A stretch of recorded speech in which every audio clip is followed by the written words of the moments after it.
When working with date information, sometimes you need to calculate dates into the future and from the past. For example, in column A here, we have some starting dates. We want to calculate the third anniversary.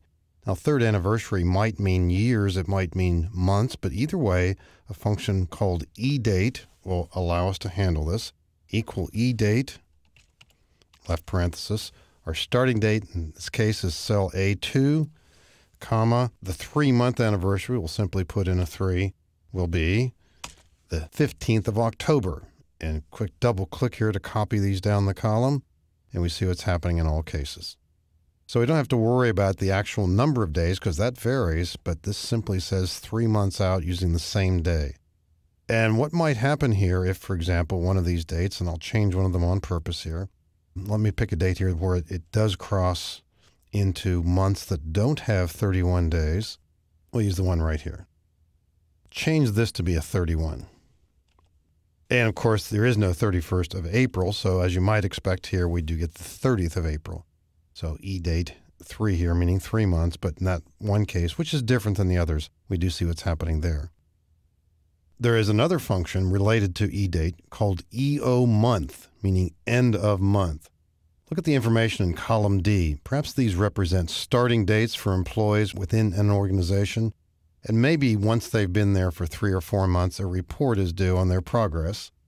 And we want that report to be due at the end of the month after so many months. So in the example right here, there's a function already in place that says EOMONTH, and the starting date is September 20th of 2010. 2 months out would be November 20th, but we're using EOMONTH to come up with the end of the month in that November date. And you can quickly see what the others are likely to be. I'll double click to copy this down the column. The EOMONTH function. We can use this in other ways too that perhaps aren't so obvious. There could be times in a given worksheet where you need to know the last day of this month, and you might want to have it be dynamic. So what if you have some data and you need to always have available in a certain cell data like what we're seeing here? How do we get that into place? Equal EOMONTH. Now, what is the start date? It's today, the function today. I'm doing this in mid-July of 2010. And I don't want to know the end of the next month or the previous month. I want to know the end of this month. So I put in 0 in a right parenthesis here. So now that's going to work throughout the month of July 2010. It's always going to come up with this result. And similarly, you could say, well, I want to know the first day of the next month.